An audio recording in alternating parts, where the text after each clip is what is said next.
신경으로 신앙 고백하겠습니다.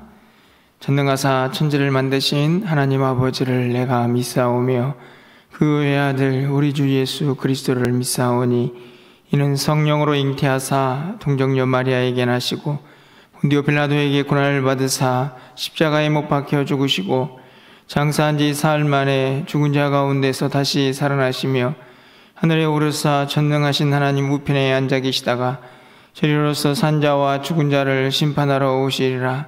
성령을 믿사오며 거룩한 공회와 성도가 서로 교통하는 것과 죄를 사하여 주시는 것과 몸이 다시 사는 것과 영원히 사는 것을 믿사옵나이다. 아멘. 우리 찬송가 211장 찬양드리겠습니다.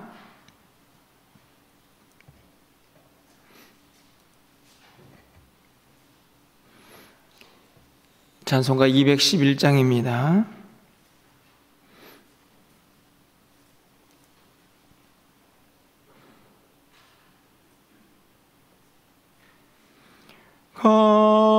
값비싼 양유를 주께 드린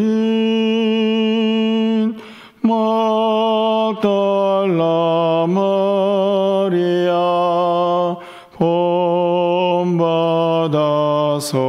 본받아서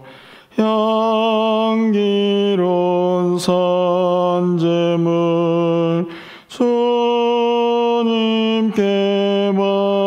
바치리. 사랑의 주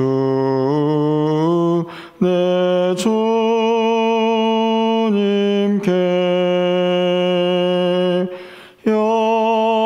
연약한 자에게 힘을 주고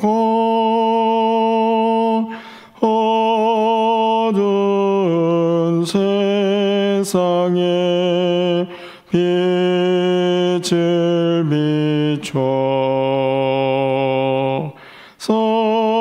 성실과 인내로 내 영제 이끌리. 사랑의 주 내 주님께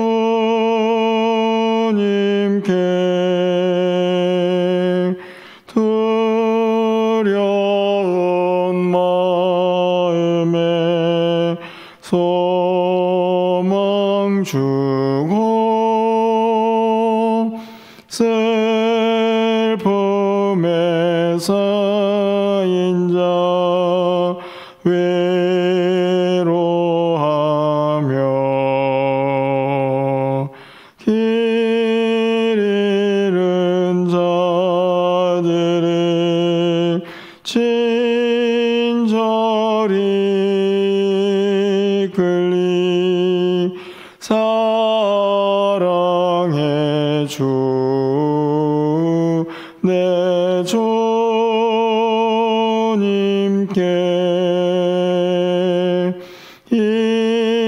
인생의 왕원이 깃들어서 이 땅의 수고가 끝날 때에 주님을 섬기다 평안히 가리라. 사랑의 주 내 주님께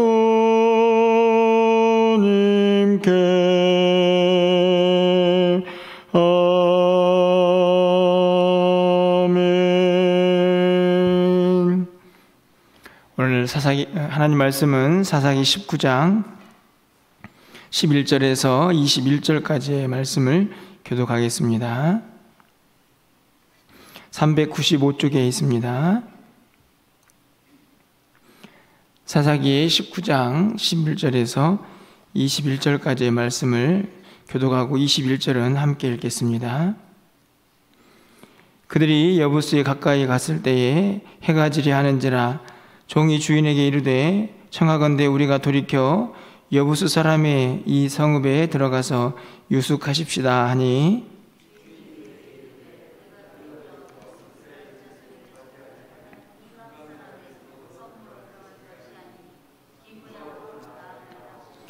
또 그 종에게 이르되 우리가 기브아나 라마 중 한 곳에 가서 거기서 유숙하자 하고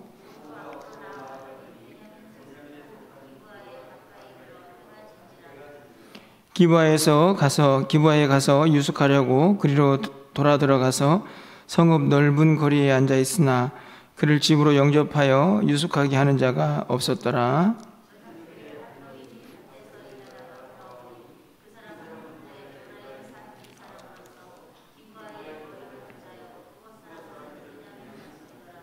노인이 눈을 들어 성읍 넓은 거리에 나그네가 있는 것을 본지라. 노인이 묻되 그들은 어디로 가며 어디서 왔느냐 하니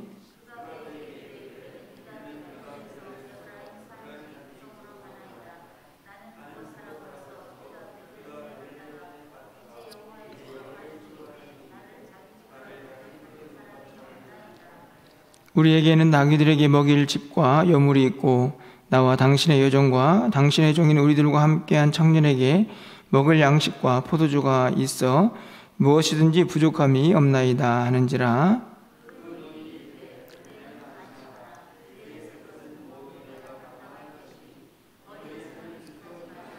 (21절입니다) 그를 데리고 자기 집에 들어가서 나귀에게 먹이니 그들이 발을 씻고 먹고 마시니라. 아멘. 이스라엘 백성들 왕이 없던 시대에 암울하고 답답한 상황들을 계속 살펴보고 있습니다. 어제부터는 레인과 그 첩에 대한 이야기를 계속 살펴보고 있는데요. 행음하고 자기 집으로 도망을 갔던 이 첩을 레인이 그 장인의 집에서 5일 정도 머무른 후에 날이 좀 저물었을 때에 다시 자기가 살던 곳으로 이동하는 장면까지 어제 살펴보았습니다. 오늘 본문에서는 한 지역에서 머물게 되는, 유숙하게 되는 장면이 기록이 되어 있는데요. 이미 5일째가 되는 날 아침에 일찍 떠난 것이 아니라 밤늦게는 아니지만 시간이 많이 지나서 그가 길을 출발을 했기 때문에 아마 조금 가지 못해서 아마 해가 지는 그런 상황을 맞이했던 것 같습니다. 여부스라고 하는 지역에 도착을 하게 되는데요. 그곳은 베들레헴, 죄송합니다. 이후에 예루살렘이라고 할 수 있는 그 지역에 살고 있던 이 원주민의 이름입니다. 그 지역에 도달했을 때에 종이 날이 어두워졌으니까 잠시 이곳에서 유숙합시다 이렇게 이야기를 하는 모습이 기록이 되어 있습니다. 그럴 수 없다, 기브아나 라마에 가서 자자 이렇게 레위인이 이야기를 하죠. 그렇게 해서 그곳에 가서 유숙할 곳을 찾게 되지만 어떤 사람도 그들을 영접하지 않는 모습들, 하지만 한 노인이 그를 자기 집으로 영접했다 하는 내용이 오늘 본문에 기록이 되어 있습니다. 어찌 보면 되게 단순한 이야기처럼 보여지지만 또 오늘 본문에서도 우리가 함께 묵상하고 또 기도해야 할 내용들이 담겨져 있다라고 생각이 드는데요. 여러분 14절 말씀을 좀 가서 보시면요. 그들이 기브아에 도착했을 때에 이미 날이 어두워진 상태다라는 사실을 기록을 합니다. 모두 앞으로 나아가더니 베냐민에 속한 기브아에 가까이 이르러 해가 진지라.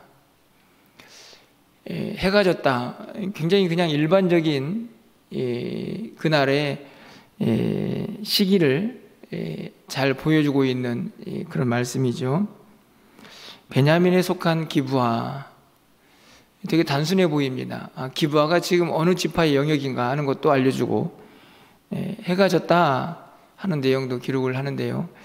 제가 보기에는 이 14절 한 절에 전혀 단순한 내용만 기록된 것은 아니다, 이런 생각이 듭니다. 15절 말씀을 가서 보겠습니다. 기브아에 가서 유숙하려고 그리로 돌아 들어가서 성읍 넓은 거리에 앉아 있으나 그를 집으로 영접하여 유숙하게 하는 자가 없었더라. 레위인과 그 일행은 지금 이제 잘 곳을 찾아야 했기 때문에 이 성읍 중에서 많은 사람들이 오갈 수 있는 넓은 거리에 자리를 잡고 혹시 우리를 영접하는 사람이 없을까 하고 기다리고 있는 중입니다. 누가 봐도 나그네의 모습이었기 때문에 아마 이 레위는 스스로 생각을 했겠죠. 넓은 지역에 가면 누구든지 우리를 보고 영접하는 사람이 있을 것이다. 사실은 이 레위는 이곳에 온 이유가 있습니다. 왜냐하면 종은 여부스, 다시 말하면 원주민이 사는 그 지역에서 그냥 빨리 하루 저녁 자고 출발합시다, 이렇게 이야기를 했었죠. 하지만 레위는 아니다, 여기는 이방인들이 사는 사람들이니까 그래도 우리 동족인 이 베냐민 지파가 머물고 있는, 그들이 점령하고 있는 기브아나 또는 라마에 가서 자자, 이렇게 해서 기브아에 도착을 한 것입니다. 그의 마음속에는요, 이 동족, 그래도 같은 이스라엘 백성이니까 그들이 자신들을 영접할 것이다라는 기대가 있었던 것 같습니다. 그렇죠. 왜 그럴까요? 이스라엘 백성들은 이미 구약에서부터 하나님께서 그들에게 나그네를 어떻게 대접해야 한다라고 하는 율법을 가지고 있습니다. 어떤 율법입니까? 나그네를 사랑하고 잘 대접해라 하는 것이 구약의 모세의 율법이죠. 그런데 오늘 본문을 보면 그런 기대를 가지고 이 기브아 땅, 베냐민 자손이 거주하는 땅으로 들어왔지만 어느 누구도 그를 영접하지 않았습니다. 저는 이 모습이 어찌 보면 그 시대에 그냥 암울한 모습이다 라는 생각이 듭니다. 날이 저물었습니다. 베냐민 지파가 거주하는 땅으로 갔지만 그곳에 비록 이스라엘 민족, 하나님을 섬기는 그런 지파가 거주하고 있었지만 그들은 여전히 하나님 말씀을 떠나 있었기 때문에 어느 누구도 그 나그네를 거들떠보지를 않았던 것이죠. 더 많은 사람들이 자신들을 볼 수 있도록 넓은 거리에 위치하고 있지만 어느 누구도 그를 영접하지 않았습니다. 어찌 보면 그 시대에 그냥 암울했던 하나님 없는 그 백성들의 모습을 잘 드러내고 있다라는 생각이 드는데요. 그 상황을 조금 더 잘 대변하는 이야기가 등장한다라고 생각이 듭니다. 17절 말씀을 가서 보시면 그렇게 큰 거리에서 영접하는 자가 없어가지고 누가 영접하지 않나 이런 기대를 계속 가지고 있을 때에 밭에서 일을 하고 내려오던 한 노인이 이 레위인의 일행을 봅니다. 그리고 이렇게 묻죠. 17절 말씀입니다. 노인이 눈을 들어 성읍 넓은 거리에 나그네가 있는 것을 본지라. 노인이 묻되 그대는 어디로 가며 어디서 왔느냐. 나그네니까 어디서 왔고 어디로 가느냐라고 묻는 게 되게 정상적이죠. 그런데 여러분, 저는 이 17절 말씀의 이 짧은 질문 하나가 이 레위인에게 당신 누구예요? 라고 묻고 있는 그 질문인 것 같습니다. 다시 말하면 단순히 어디에서 와서 어디로 가고 있습니까? 라고 하는 그의 길을 묻는 게 아니고 당신 누굽니까? 라고 하는 그의 정체성을 묻고 있는 것이다 라고 그렇게 묵상이 되는 것입니다. 왜 그럴까요? 여러분 18절 말씀을 좀 가서 보겠습니다. 여러분 18절 말씀을 좀 함께 읽어보겠습니다. 18절입니다.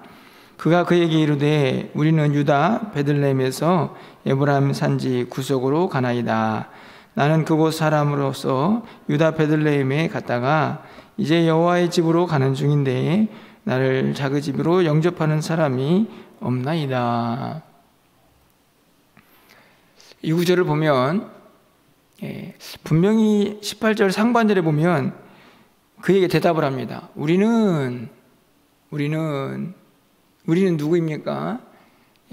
종, 그 다음에 자신의 첩까지 자기의 일행이죠. 유다 베들레헴에서 에브라임 산지 구석으로 갑니다. 맞는 이야기죠? 어디에서 와서 지금 어디로 가고 있습니다. 그런데 바로 이어지는 구절을 보시면 나는, 분명히 우리는 시작했습니다. 그래서 어디로 가고 있다, 내가 지금 어디서 왔기 때문에 어디로 돌아간다 라는 말을 하는데, 그 다음에 이어지는 말씀을 보면 우리가 아니고 나에 대한 이야기를 합니다. 그러면서 이런 이야기를 하죠. 이제 여호와의 집으로 가는 중인데, 여호와의 집으로 간다. 지금 레위인이 여호와의 집으로 가고 있습니까? 그 당시에 여호와의 집이라고 하면 사실은 성막밖에 없는데요. 왜 자신을 여호와의 집으로 간다고 얘기했을까요? 자신의 집으로 가는 것인데, 이 말은요, 물론 여러 가지 해석의 의미가 있을 수 있겠지만 자신이 누구인가 하는 것을 드러내는 것입니다. 자기가 누구입니까? 레위인이죠. 레위인이 뭐 하는 사람입니까? 하나님을 섬기는 사람 아닙니까? 특별히 구별되어서 한 지파가 하나님을 섬기도록 그렇게 선택을 받지 않습니까? 나는 그 지파 사람입니다 라는 이야기를, 사실은 여호와의 집으로 가는 중이다 라는 말 속에서 그가 자신을 드러내는 것이죠. 사실은요, 이 레위인은 자신이 지금 어떻게 하나님을 섬기고 있는가 하는 것에서는 별로 관심이 없는 것처럼 보이지만 내가 누구인가는 알고 있는 것 같습니다. 왜냐하면 종이 여부스라는 원주민의 지역에 들어가서 머무르려고 할 때에도 거기는 아니야, 거기 이방 사람들이잖아, 그래도 베냐민 지파, 우리 같은 동족이 있는 곳에 가야지, 그렇게 생각을 하지 않습니까? 적어도 이방인들이 머물러 있는 곳에서는 우리가 자지 말자. 나는 여호와의 집으로 가고 있습니다. 사실은 자기 집으로 가고 있는 건데, 그래도 제가 하나님을 섬기는 레위인입니다 라는 이야기를 사실은 이 말씀 한 구절 한 구절 속에서 이게 보여주고 있다라는 생각이 듭니다. 무슨 이야기를 하고 있는 것입니까? 레위인은요, 여전히 하나님을 떠나서 사실은 자기 소견대로 하고 있죠. 첩을 얻고 자기가 즐기고 싶은 육체의 정욕과 또 이런저런 욕심들을 채우면서 그렇게 인생을 살고 있는 사람입니다. 하지만 스스로는 알고 있죠. 나는 레위인이다. 어떤 학자가 이 모습을 보면서 경건의 모양만 있는 사람이다, 이렇게 지적을 하더라고요. 저는 맞는 해석이라고 생각을 합니다. 분명히 당신은 어디로 와서 어디로 갑니까? 라는 말 속에 그냥 길을 묻고 있지만 레위인은 그 말 속에 내가 누구다라는 사실도 드러내고 있기 때문이죠. 여러분 어떻습니까? 이 시대의 암울한 모습이 그대로 드러나지 않습니까? 베냐민 지파는 지나가는 나그네가 넓은 거리에서 자신들을 좀 알아달라고, 자신들을 좀 재워달라고 하고 있는데 아무도 관심이 없습니다. 하나님의 말씀을 완전히 떠나버렸죠. 레위인도 마찬가지입니다. 자기가 레위인이라는 사실, 하나님을 섬겨야 할 구별된 사람이라는 사실을 알고 있지만 그의 모습 전체를 보면, 또 이후에 벌어지는 그의 모습을 보면 여전히 모양은 갖추고 있는데 그 안에 참된 그리스도인의 모습, 다시 말하면 참된 하나님의 사람의 모습은 존재하지 않다 하는 것을 우리가 깨닫게 되는 것이죠. 날이 어두워서 유숙할 곳을 찾고 있는 이 레위인의 모습이 어찌 보면 그 당시의 이스라엘 백성들의 모습이고 한 사람 신앙인의 모습은 아닌가 하는 안타까움을 갖게 됩니다. 그런데요, 이런 세상 속에서도 그래도 말씀대로 살고자 하는 한 사람이 등장한다 저는 이렇게 생각이 듭니다. 바로 누구냐 하면 한 노인이죠. 여러분 16절 말씀을 좀 가서 보겠습니다. 저녁 때에 한 노인이 밭에서 일하다가 돌아오니 그 사람은 본래 에브라임 산지 사람으로서 기브아에 거주하는 자요 그곳 사람들은 베냐민 자손이더라. 이 구절도 저는 그냥 지나쳐가는 구절은 아니라고 생각이 듭니다. 이 한 노인에 대해서 굉장히 자세히 설명을 하고 있죠. 왜 그렇습니까? 이 노인도 에브라임 산지 사람이다. 어찌 보면 지금 이 레위인과 같은 지역에서 살았던 사람입니다. 그것도 중요한 이야기일 수 있지만 더 중요한 것은 이곳은 베냐민 자손의 지역이다. 다시 말하면 이 노인도 지금 어떤 신세라는 걸 알 수 있습니까? 이곳 토박이가 아니라는 걸 알 수 있죠. 이 사람도 어떤 연유인지는 모르겠지만 에브라임 산지에 살다가 베냐민 지파의 지역에 와서 살고 있는 나그네라는 것입니다. 자기가 나그네라는 것을 16절에서도 잘 드러내고 있습니다. 그런데 이 사람이 어떻게 반응을 합니까? 다른 사람들은 이 레위인 일행을 전혀 관심도 갖지 않는데 이 사람만큼은 유독 자기 집으로 오라고 하죠. 20절 말씀입니다. 그를 영접하면서 하는 이야기죠. 그 노인이 이르되 그대는 안심하라. 그대의 쓸 것을 모두 내가 담당할 것이니 거리에서는 유숙하지 말라. 이렇게 이야기를 합니다. 되게 단순한 이야기입니다. 왜냐하면 그냥 거리에 있던 나그네를 지금 이 노인이 자기 집으로 영접을 하고 있는 모습이죠. 그런데 제 눈에는 그냥 단순해 보이질 않습니다. 이 노인만큼은 그래도 말씀대로 살려고 하는 노인이다라는 사실을 알 수 있습니다. 왜 그럴까요? 여러분 신명기 10장 19절 말씀에 구약 율법 한 구절을 제가 읽어드립니다. 너희는 나그네를 사랑하라. 나그네를 그냥 두지 말고 잘 보살펴라 하는 이야기죠. 전에 너희도 애굽 땅에서 나그네 되었음이니라. 왜 구약 성경은 나그네를 잘 살펴라, 그들을 사랑하라, 돌봐라 이렇게 이야기를 합니까? 그 이유는 다른 데 있지 않고 너희들도 나그네였다. 애굽 땅에서 그런 존재였다는 것이죠. 그런데 오늘 이 본문에 있는 이 신명기에 있는 말씀을 오늘 이 한 노인이 그대로 재현을 합니다. 이 노인이 어떤 노인입니까? 에브라임 산지 구석에 살다가 지금 베냐민 지파가 살고 있는 지역에 머무르고 있는 그곳에서 어떤 연유인지 모르겠지만 농사를 짓고 있는 한 노인이죠.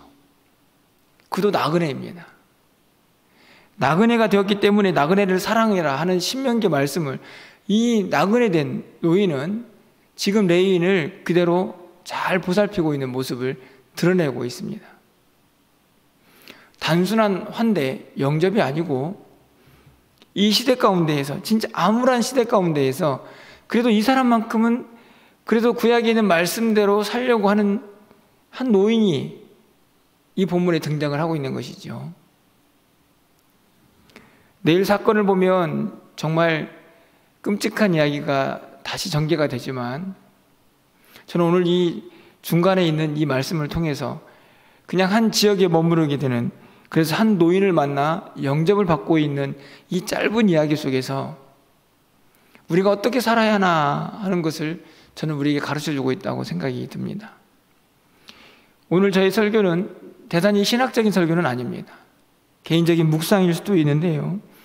중요한 것은 정말 날이 저물고 이 어두워져 가서 유숙할 곳이 없는 이 레위인의 모습이 자기 자신의 신앙의 모습이고 또 한 지파의 신앙의 영적 상태일 수 있습니다. 아니 이스라엘 전체의 영적 상태일 수 있죠. 소망이 없습니다. 그 이유는 단순합니다. 왕이 없기 때문에 그들의 심령에 하나님이 없어서 자기의 옳은 소견대로 그냥 살고 있기 때문입니다. 하지만 한 사람만큼은 그냥 평범한 일상이지만 밭에서 일을 하고 내려오다가 나그네가 보이네. 그럼 우리 집에 데리고 가야지.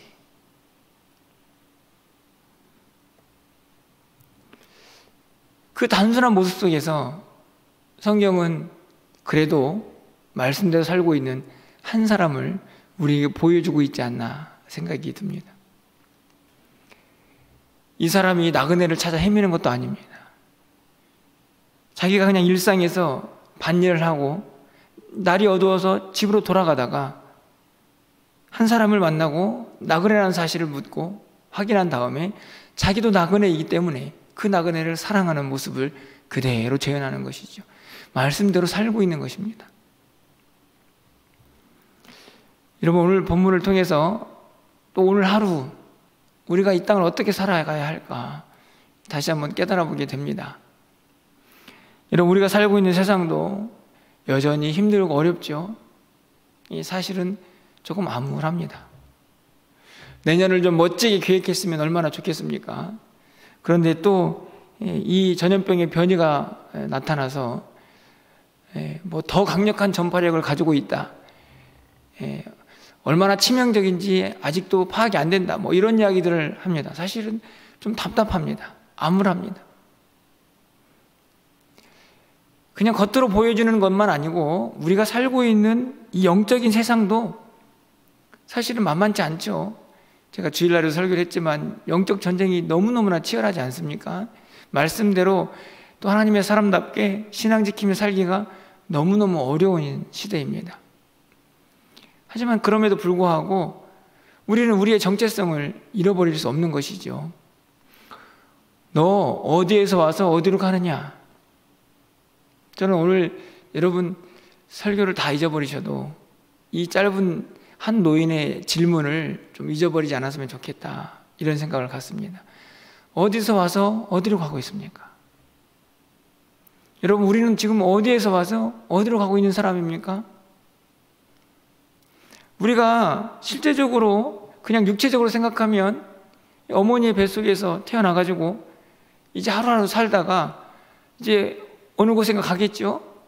그렇게 하나님 나라를 소망하며 가고 있습니다. 하지만 영적인 것으로 보면 하나님의 부름을 받고 그렇게 새로운 피조물이 되어서 하나님 나라를 위해 한 걸음 한 걸음 걸어가고 있는 우리의 믿음의 길, 우리의 이 신앙의 길을 절대로 잊어버려서는 안 된다는 것입니다. 어디서 와서 어디로 가고 있습니까? 이 사실을 좀 우리가 살아가는 동안에 오늘 하루 잊어버리지 않고 살았으면 좋겠다 하는 생각을 갖습니다. 그리고 여러분의 삶의 일상에서 이 한 노인처럼 그냥 평범하지만 말씀대로 사십시오.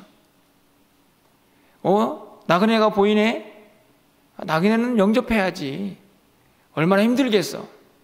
잘 보살피다가 보내야지 하는 그냥 그 단순한 생각, 그냥 말씀대로 일상에서 그렇게 살아내는 그런 모습이 오늘 우리 한 사람 한 사람들에게 그렇게 이루어질 때, 여러분, 그곳이 하나님 나라 아닙니까? 그곳에서 여러분의 삶을 통하여 하나님 나라가 이루어지고 확장되어 가는 것이 아니겠습니까? 여러분, 오늘 하루의 삶 가운데 이와 같은 하나님의 백성다운, 또 한 사람의 그리스도인다운 삶의 모습이 여러분의 삶의 현장에서 그대로 드러나서 여러분이 있는 곳에 그리스도의 향기가 퍼져가고 하나님 나라가 이루어져가는 귀한 역사를 이 암울한 시대에 우리의 모습 속에서 발견되어지고 또 깨달아지는 귀한 은혜가 여러분 가운데 있기를 주님의 이름으로 간절히 축원합니다. 기도하겠습니다. 사랑의 하나님, 우리는 지금 어디에서 와서 어디로 가고 있습니까? 이 나그네처럼, 이 레위인처럼 우리도 나그네 인생을 살고 있고, 또 나그네이지만 그곳에 잠시 머물러 있는 동안 이 레위인을 영접하고 있는 그 한 노인의 모습이 또 오늘 우리가 이 땅을 살고 있는 모습은 아닌가 돌아봅니다. 하나님, 우리 일상에서 이 한 노인처럼 말씀대로 사는 은혜가 우리 모두에게 있게 하여 주옵소서. 이 시대가 너무 암울합니다. 어디로 가야 할지, 우리에게 어떤 일이 펼쳐질지 도대체 알 수 없는 시대를 살고 있습니다. 우리의 환경도 그렇고 또 우리의 영적인 실존도 그렇게 어려움 가운데 처해져 있습니다. 하지만 하나님, 내가 있는 그곳에서 말씀 붙잡고 내가 누구인지 그 정체성을 놓지 않고 하나님의 사람답게 한 명의 그리스도인답게 이 땅을 살아갈 수 있는 우리 모두가 되게 하여 주시옵소서. 힘과 능력이 부족하지만 주님을 부르짖고 주님의 도우심을 구할 때마다 우리에게 힘주시겠다고 약속하셨사오니 하나님 그 말씀대로 우리가 이 땅을 살아갈 수 있는 하나님의 사람들 될 수 있도록 주께서 우리를 도와주시옵소서. 오늘 한날 사랑하는 성도들 이 땅을 살아가는 동안에 저들의 기도를 들응답하여 주시고 저들과 동행하여 주시고 하나님의 사람답게 이 세상을 넉넉히 승리하며 살아갈 수 있도록 주께서 도와주시옵소서. 우리 안전도 지켜주셔서 하나님 말씀 지키며 하나님을 예비하며 하나님 앞에 기도하는 이 시간이 멈춰지지 않도록 주께서 긍휼과 자비를 베풀어 주시옵소서. 우리 가정도 지켜주시고 사랑하는 자녀들도 지켜주시고 또한 우리 교회도 하나님께서 지켜주셔서 하나님의 은혜가 넘쳐나는 귀한 신앙생활 될 수 있도록 주여 인도하여 주시옵소서. 오늘 저녁에 있을 수요 예배 가운데 함께 해주시고 또 슬픔을 당한 가정이 있습니다. 하나님께서 그 가정을 지키시고 인도하셔서 하나님의 위로가 넘쳐날 수 있도록 주여 도와주시옵소서. 이 모든 말씀 예수 그리스도의 이름으로 기도합나이다. 아멘.